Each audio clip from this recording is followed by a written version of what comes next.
Welcome to the Slightly Serious Sign Podcast. We got this sweet new studio. I don't know if you've seen it yet. It looks like we're on the set of Between Two Ferns, but hopefully it won't be as awkward as that one is. We're doing a collab podcast with the extended Gamut. It says it literally right over my head, so hopefully you figured that out by now. Yeah, we'll go ahead and get started. Thanks for having us, guys. We appreciate it. Let's do it.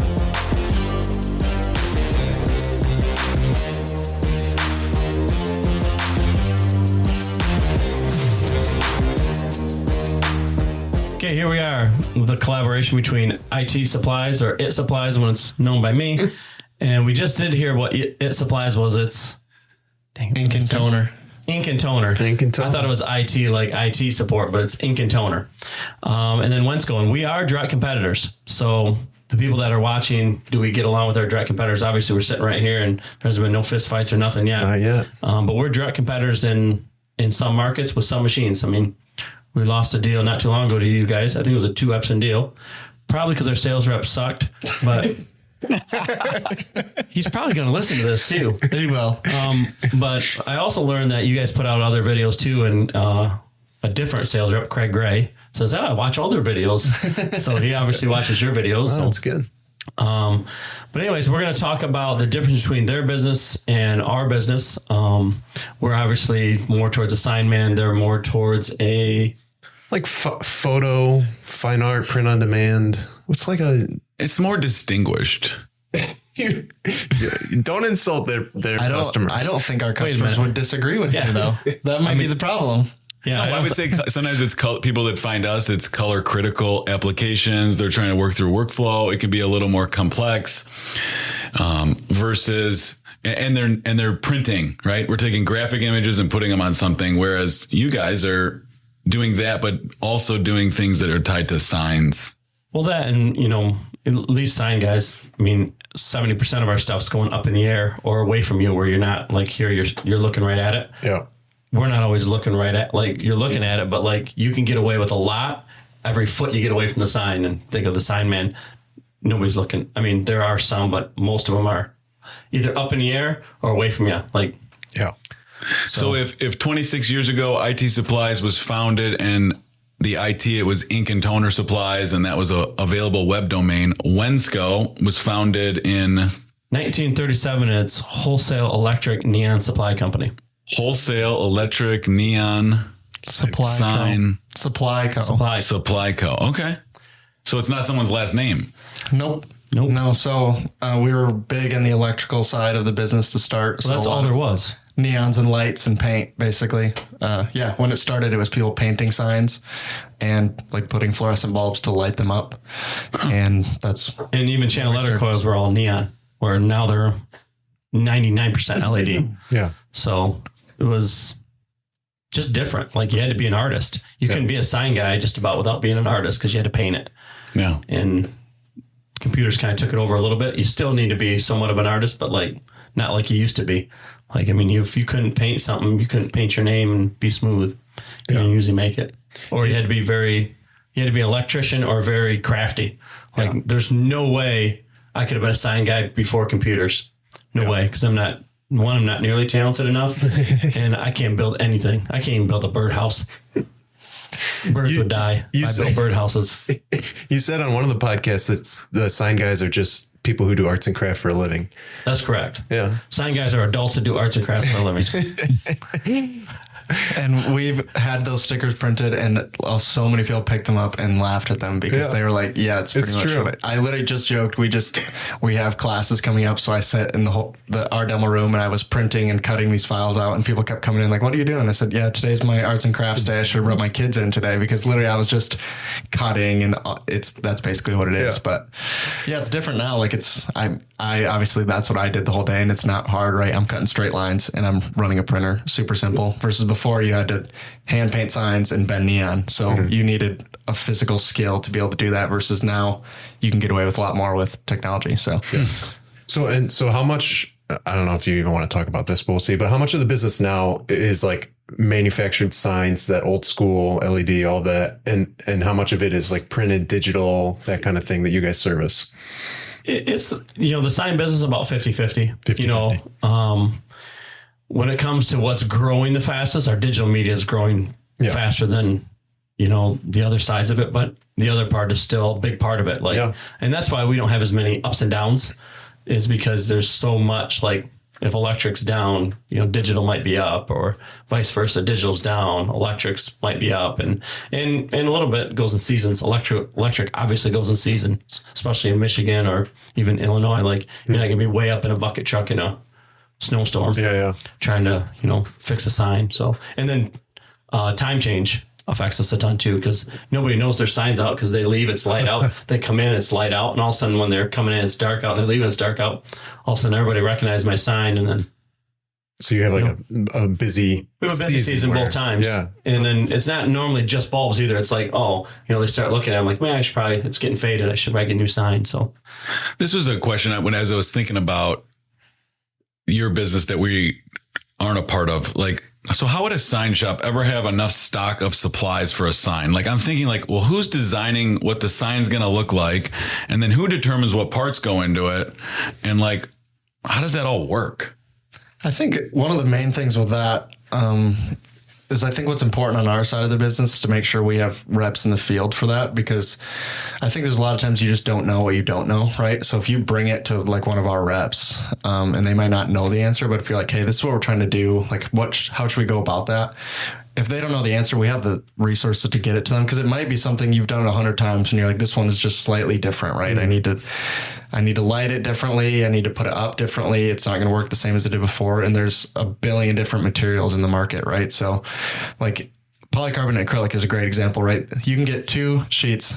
If you cut them and put them side by side, nobody would be able to tell the difference, right? But they have two different applications. They're both clear plastic sheets, right? They're going to look the same, but which one you use is different per application. You might be using one for the last 10 years and find out later that the other one is actually a better use for it, but you wouldn't know if you didn't go and ask. So a lot of times I think it's people that have done it a long time will just know, right? Like, okay, we're doing this, so we're going to use this product with this face and this cabinet, or they'll reach out and ask like, hey, we're trying to do this application. What do you guys recommend? Yeah. And we can get our vendors involved or people that have been doing it a long time and point them in the right direction. But the reality is it's not, I don't want to unsimplify it because it's complicated, but it's aluminum, LEDs, acrylic, the glues that go with it, the trim cap that goes on it. When you're talking like a lit sign, like even like a Best Buy letter, like there's very simple components, but it's more complex than that. But like when you're talking about it, you need to have aluminum, you need to have the acrylic, you need to have the LEDs, you need to have the trim cap.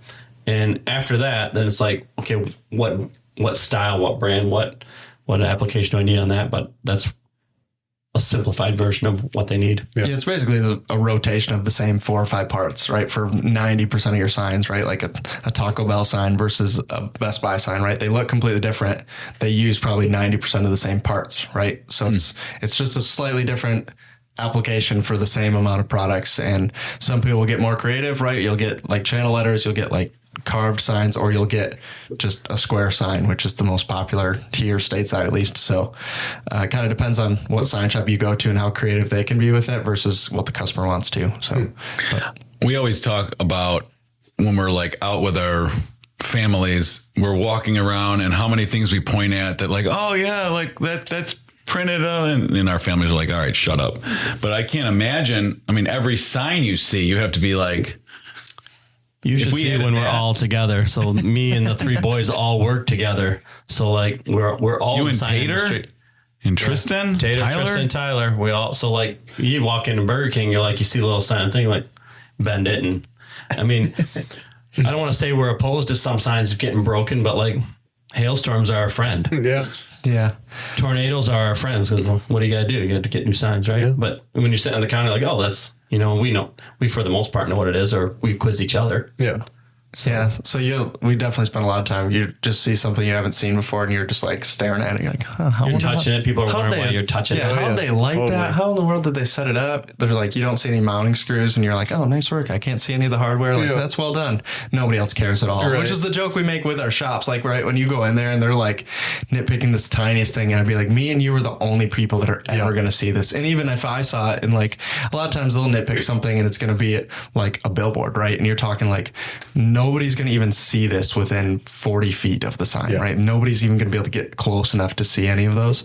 So you wouldn't really worry about it versus your guys is right. Like a lot of times you're getting within a foot of it, right? Yeah. So it's very different than the majority of our business, which is, we joke about it. It's as a 50 footer or 55 miles an hour. Looks great from 50 feet or looks great at 55 miles an hour. Either way, it'll pass. Yeah. So that's kind of the joke we run. Like a lot of times you're not getting a real detailed look at it. So you're trying to get, as bright as you can, as bold as you can, and as good quality as you can. But the quality isn't nearly as important as it is for the stuff you guys are doing. We also see the crappy signs too. And I'll say it right now. Packing tape, markers, crayons, and cardboard are not sign supplies, people.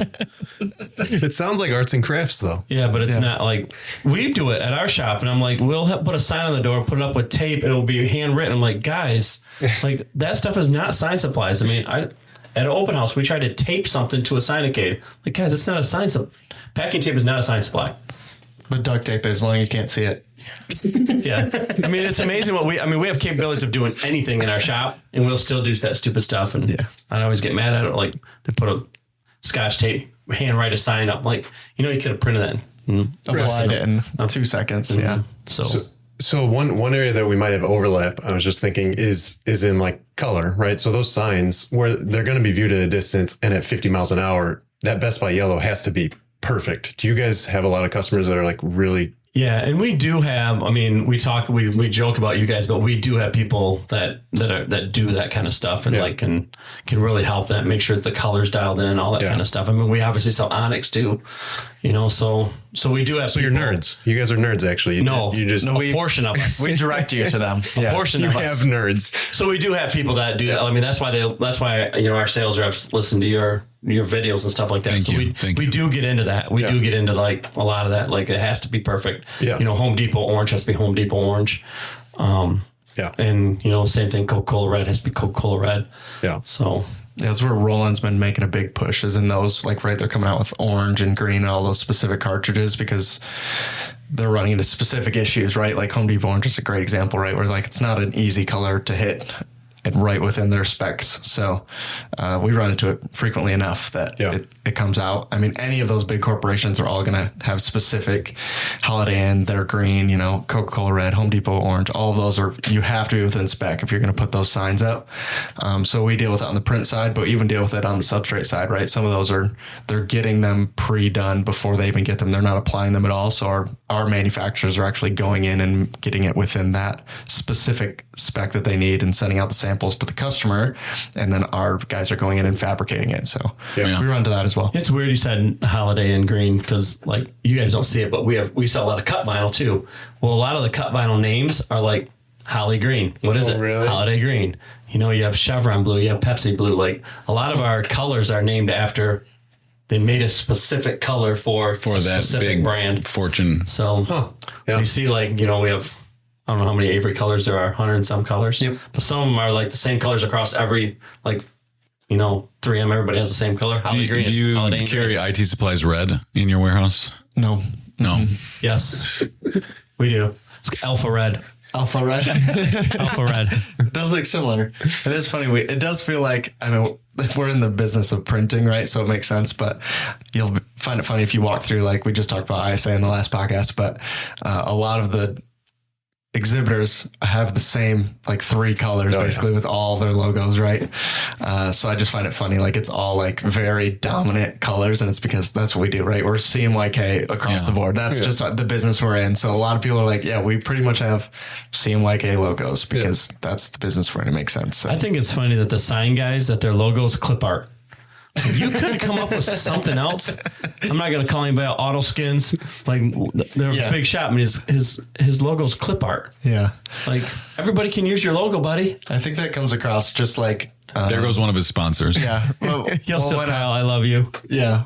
It's like mechanics will never work on their own cars, right? Like sign guys never want to work on their own signs. So you'll just like go to a sign shop. You've been going there for years. They've never had a sign on their building. And you're like, guys, you literally do this every day. And they're like, when do I have time to make my own sign? I'm way too busy. So. Or you pull in, it's all cracked. Like the whole sign's cracked. Yeah. It's like, You're trying to sell signs. Like, how old is that sign? Well, isn't that the old, what is it? The cobblers? The cobbler's kids have no shoes. Yeah. That's the same thing. Signman's the same thing. Like, Signman doesn't have any signs. Signman. Yeah, he's the same way. If he does have a sign, usually it's crappy. Or I won't mention names, but there's one where it was so faded you couldn't see what the sign said, and it's just like, are you serious? And they're a huge shop. They're they're in 100,000 square feet. Can't read his own sign outside his door. Signman. The Signman. I had a question. You mentioned Roland, and so we don't sell Roland printers. I would be curious to hear your, like, we have perceptions on what Roland is. And so we both sell Epson, so we have some overlap. But how would you compare Roland to Epson, or like what are some things you like about Roland that you would share with our audience? Roland is a very good. They're good all the way through, but they really help in when you're in startup, because it's print cut. Yeah, it's very easy. VersaWorks is very easy. VersaWorks versus Onyx is very easy. Like, even I can do VersaWorks. So. Oh, wow. Jeez. Yeah. It's, you don't believe it. Yeah. They should put age limits on it. Like, they should say, hey, VersaWorks is 8 to something. And Onyx, it's a Lego set. Onyx is like 21 to, like, you got to be a little, so, but they're getting better at, they did do some more pro series and stuff like that where they would compete a little bit with it. But yeah, it's a print cut. So it's easy to use.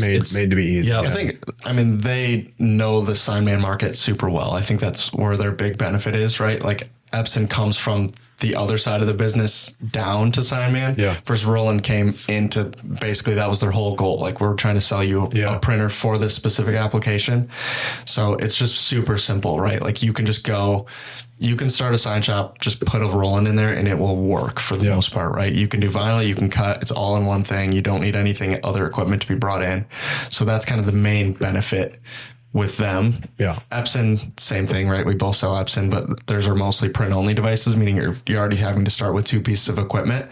So we end up with a lot of our smaller shops having Rolands just to start, and they'll stay in that family, right? They'll go from 1 to 2 to 3, which you guys see on the Epson side with fleets too. But rather than converting to a print cut device, they'll just be like, well, this one works, so I'm just going to, instead of getting another print cut or print and then cut, I'm just going to get another Roland because this one worked well for me in the past. And a lot of our Roland dealers, like the Roland people that have it, they still have cutters now because they've gotten too busy to be able to print cut on one device. Yeah. But then they'll turn on and buy another Roland because it's convenient. It's never stopped working. So it's like just a legacy type thing that keeps going on, even though they don't need print cut. But they don't buy the print only. Like, they sell very little print only. Yeah. Like, even people that have a cutter sitting there that they only use the cutter, never printed with this, they won't buy the print only. Yeah, when they still buy the print cut. They don't so cut. Funny. They don't cut on their print and cut, but then when they bought a new one, they would still like to have the feature, even though they'll never use it. Yeah. Why do you think that is? I think it's just the comfort feature of Signman. Yeah. Signman. You never know when you might need an extra cutter, Always good to have redundancy. So if you already have one, you might as well have 2. Can you cut on it with something you haven't printed on it? Yeah. Yep. So it could be a backup cutter. Yeah. Yeah, it could do everything. But yeah, I think the other main benefit, like, we've been selling Roland, I don't know how long, a long time. Since the beginning of time. Yeah. And 1930. The Versa, whatever that was, the Versa Cam. I don't know. Yeah, I remember the cartridges and stuff like. Yeah, you can paint it faster. Yeah, but the big thing we've noticed, just we've had them so long, is that they just get a lot of repeat customers, right? We rarely get customers that are mad. They'll come up, and we just talked about in the last one, but they'll come up with new technology, and sometimes that'll always have issues, but they usually fix it pretty quickly, and people that buy them typically come back and buy more of them. Yeah. So a big selling point is, like, we can't fix Epsons, right? Neither you guys can't, we can't. We can fix Rolands. Yeah. So, like, we're right there. If we put it in, especially if we put it in, and you call it's down, we're going to be right there. Yeah. We're going to have you up. You don't have to wait for someone to fly in. You don't have to wait for anything. And they've been pretty tried and true. Yeah. So we don't know how tried and true Epson are because we don't really get a lot of those calls. Like, we're assuming that they are. But we know we've never had an Epson break, actually. Perfect. They're 100% reliability. near perfect record. They've never called us for repair. All right, here's what we're going to do. We've never had to service an Epson. Yeah, we've never had either. Neither have we. So maybe they have never broken. Yeah. We don't know. We would never know. Except I do usually get complaints about it afterwards, but that's besides the fact. but no, they've been tried and true. Like, and there's a used market. I mean, we buy and sell used too. Oh, do you? So, okay. and that's really the only people that actually have a used market is Roland. Like, you don't see a used market on HP. You don't see a used market on Epson. It's called eBay. A little bit on eBay, but Roland did ruin that market for a little bit because they had that huge rebate. So everybody you got basically a $6,000 rebate if you bought a new one. Yeah. Well, what happened to the used market? Everybody was selling theirs on eBay. We were screwed. We were stuck with machines, but now it's coming around again. Yeah. But yeah, so we sell HP, right? And you guys don't. Yep. So one of the things that HP touts, and we talked about just a second ago, is like, you want to have your device, you cut here, print here, cut here, so that you can have more throughput, more whatever, productivity. But a lot of times what we run into is like some people, Signman apparently, like they want it to be one device just because that's what they want, or the space or whatever. And it's hard for me sometimes to wrap my mind around like, well, but this just makes so much more sense. Just do it separately. yeah, but you got to figure when Signman's working out of his mom's garage, he's going to print it. Mom's making lunch. He's going to go get lunch. He's going to come back and cut it. You don't need that second device. Yeah. But a lot of people, in reality, a lot of people do start right in the garage or their basement or whatever. Yeah. And they don't need as much time. And, with the exception of the big production shops, it's not like they're just roll after roll after roll after roll. They're printing some. They have time. They got to let it out gas while they're waiting anyway. So right. It's another big difference with the latex, right? So there's like a couple key things where people swing one way or the other, like the instant lamination that speaks to some people, and some people are like, well, I got time. I'm fine. Yep. Yeah. Yep. Well, I think 80% of the people in EchoSolve laminate right away anyways. Yeah. Like, I don't know that many shops that actually wait. Yeah. Like they're 24 hours or whatever it says. So they do it whether they're supposed to or not. And then complain about like, hey, I got all these bubbles in my print. Might have been outgassing. Yeah. So we were talking about some similarities, some differences. So on a different side, right? You guys would be selling Roland. We would be selling HP. Similarities. We would both be selling Epson. We're both going to the DAC show. Decorated Apparel Expo. We were both sell t-shirt printers from Epson as well. On the differences side, you guys offer like same day regional delivery in a way, right? I mean, you order by 4 a.m. and you can still get something. Yeah. If you order by 4 a.m., you get it basically that same day. So we have someone that comes in the morning, then deliver. Yeah. Almost everything's delivered. And we use like a drop ship where you get, place your order and it shows up via UPS, FedEx, or something like that. So that was like a little bit of a difference. I think we have more of an inside sales approach for most of our business. We have some outside sales for higher end industrial things, and we'll travel and see customers, but primarily it's an inside sales approach. Whereas you have reps in the field driving out and doing different things. Yeah. Yeah. We have reps at every location, at least a couple reps at every location. You they're driving out 7 locations, right? 7 locations. Where they're out, just and telling you new products. No. Like, I mean, because it's not just like printer. I mean, we're like, okay, there's a new media out. There's a new, there's a lot of stuff that comes out new. And if we're not out there telling them new, they either got to, hopefully they find it or if there's something that's been new for a long time, you walk in the shop, you're like, why are you still using that? You know anything different. Yeah. So a lot of it's the new stuff. Yeah, you guys might, I guess you guys would tell me, but on the printer space, right, you're talking about new products every, maybe twice a year. We're talking about new products. In our space, though, we probably have 25 new products a year that are important, right? Yeah, like, at ISA, we saw 2 new vinyls there, right? Like, it's like, okay, so that's 2 new things this month. We already probably had, Domingo Sun's at our product release. I bet he sent out already 10 this year to us that it's like, hey, these are new and important things that we're bringing on. So it's frequent enough in our space that like, if you don't have an outside sales rep, I don't know how exactly you're going to find that out unless you're reading your emails, which as someone who sends out a lot of emails, knows that not many people are reading them anyways. So without the reps in the field, I don't know how in our space they're going to hear about it. On your guys' side, I feel like it's probably like, okay, we're going to have to push hard here for this next couple months because there's new products out. That's like every other week on our end. So a little different.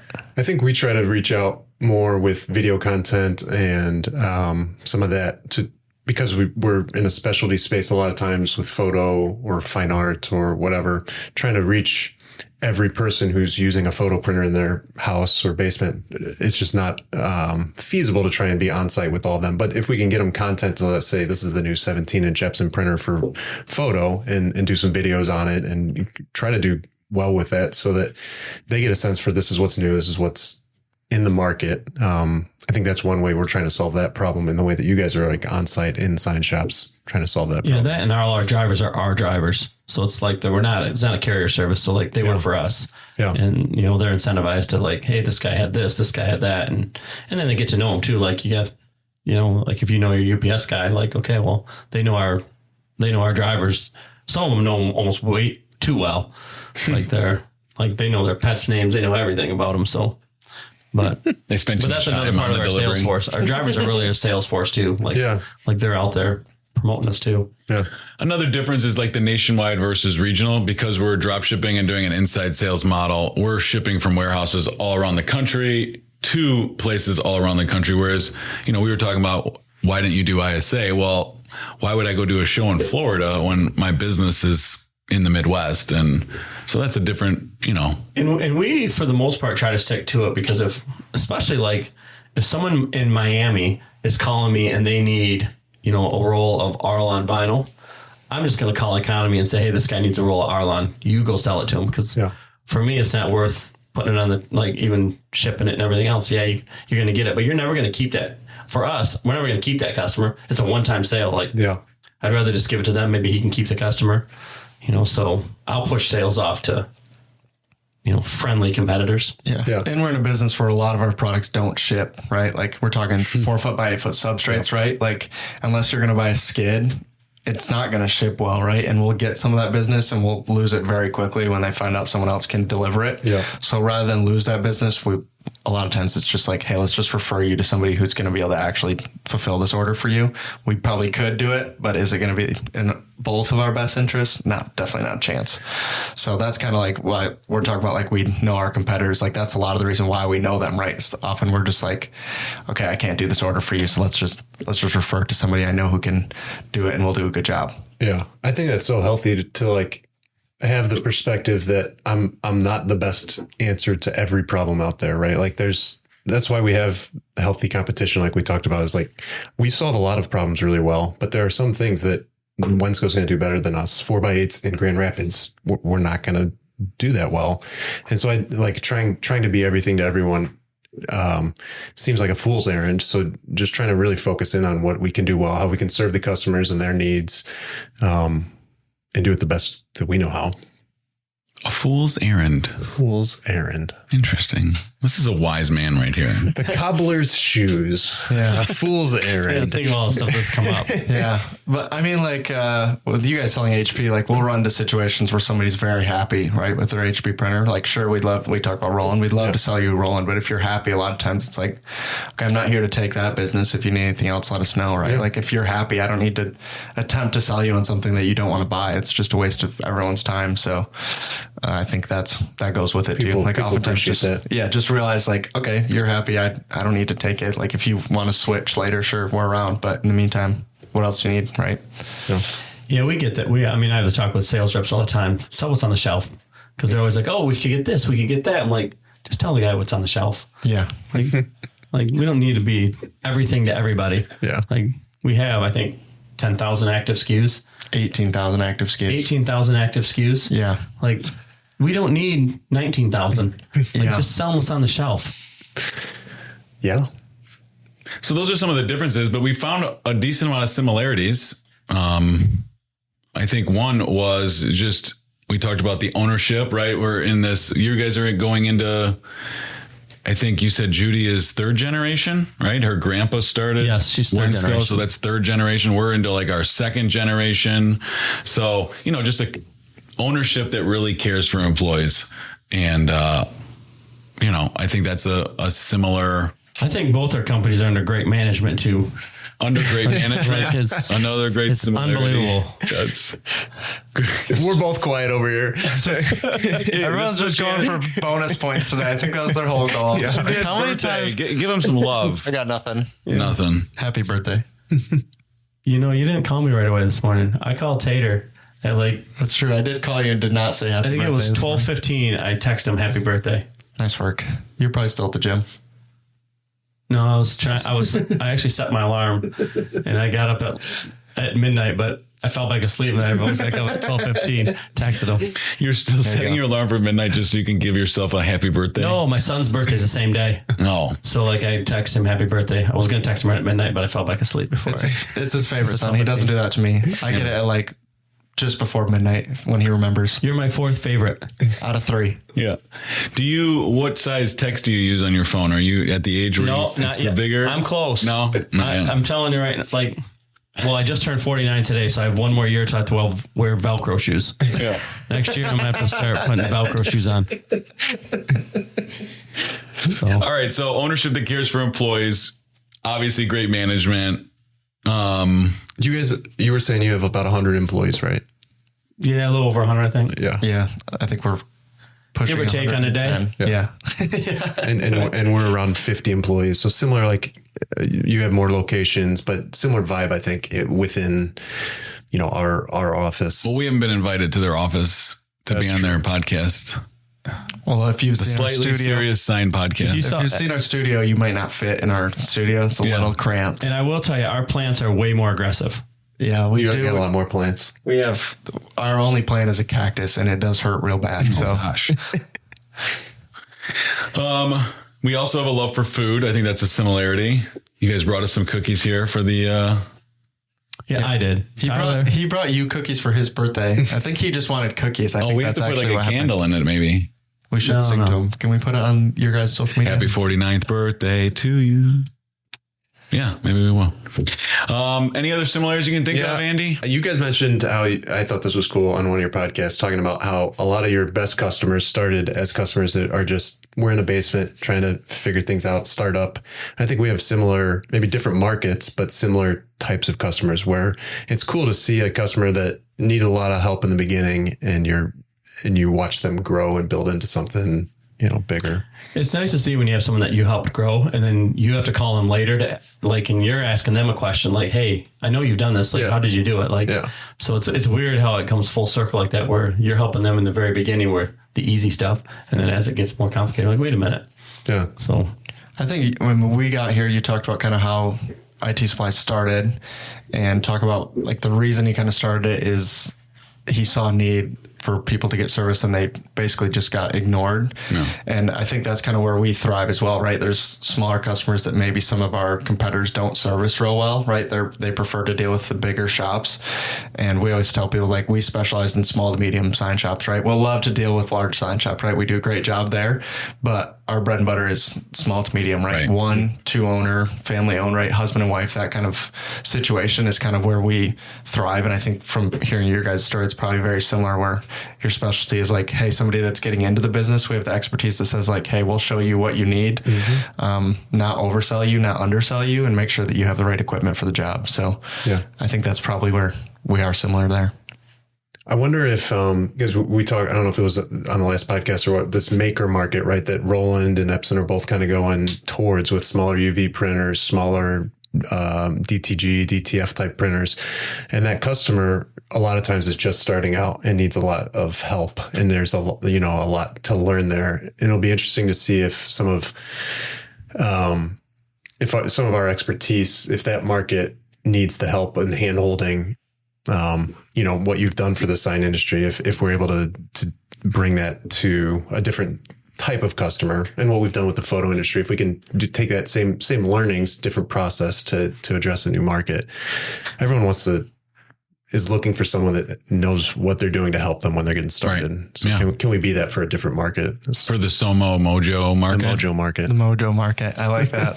We should trademark that one. It'd be a good one.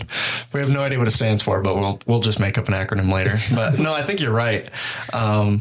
I think it's like on our end, it's almost an investment with some of these smaller customers, right? Because like the equipment we're going to sell them to start is so small and the dollar numbers are so small that like the amount of time we're putting into it is so small. It wouldn't be worth our time to just sell you that equipment. If that was all we were ever going to do with you, most of us would probably pass up on the sale, financially speaking, at least. Right. But you're really just making an investment that was like, hey, you're on a path here. Let's get you set up and let's hope that you grow. Because that's the only way I'm going to make any money is if you also make money. So I think that's kind of what our goal is always with the smaller customers. It's like, okay, well, our goal is to make you grow, because if you grow, we grow. That's how it works. Yeah. So that's our goal every day, basically. Yeah. All right. So there are a lot of similarities and differences in the business, but I mean, we talked about this before, which is, healthy competition is better for everyone in the market. Us competing with you and you guys running a solid business, us trying to run a solid business, it keeps us better, but at the same time, it's better for the customer. Yeah, I agree. So when we talk about competition, I had a question for you guys. If you're going to play any sport, IT Supplies versus Wensco, what sport would you guys choose? What do you think what do you think IT Supplies in sports wise could beat Wensco Science Supplies in? You two or is 2-on-2? Company wide. Or it could be a 2-on-2, or it could be like you pick. So our company is pretty good at minute to win it type games. So we set up like an obstacle type course where there's like 5 or 6 different things and you don't know what's happening. You got to balance something, get a ping pong ball. I would take our company at that. I would probably take your company at that too. If there's any thinking involved, we lost. Wensco lost. We're pretty good at bags. Oh, that's going to be a hard one for you. Yeah. We got Mingo. Not me. Or it's going to be a hard one. Not me. We have some people that are. Yeah, you have Lynn. We have some ringers. Well, Miranda, the guy that did Hamilton. What's the guy's name? Adam. Is that what he's talking about? I don't know who he's talking about. He was at ISA playing bags with you. Oh, Domingo. Oh, that's Domingo. That's Domingo. He can play some bags. Domingo can play some bags. There's some other guys can play some bags. I think I'm pretty decent at bags, and we played at ISA, and I think I scored 5 total points in 2 games versus him. So okay, wow. And I probably scored 150 points. He just canceled them every time. He canceled them all. I suck at any game that's like precision based. It ain't just like you want to just deadlift. Yeah, that's right. Precision, safety, that kind of stuff just costs you time. So I don't deal with anything precision wise. That's his strategy in basketball is just to knock people down. Then the basket's open. He's got at least 2 or 3 attempts to make his layup. So that's the strategy. Would you rather play chess or checkers or tic-tac-toe? Depends who I'm playing against. If I'm playing against someone that's really stupid, I'll play chess. But I usually can read him. If you let me talk to him 3 minutes, I'll let you know. I played a lot of chess and I'm still just terrible. I can't figure it out. So probably. What about like barbecue or Chinese? Just, off the cuff here. Off the cuff? I'm part Chinese, so I prefer Chinese. Barbecue. Man. Barbecue. I supported Tyler on Chinese. Oh, that's true. I was married when I was a Chinese waiter. Is that right?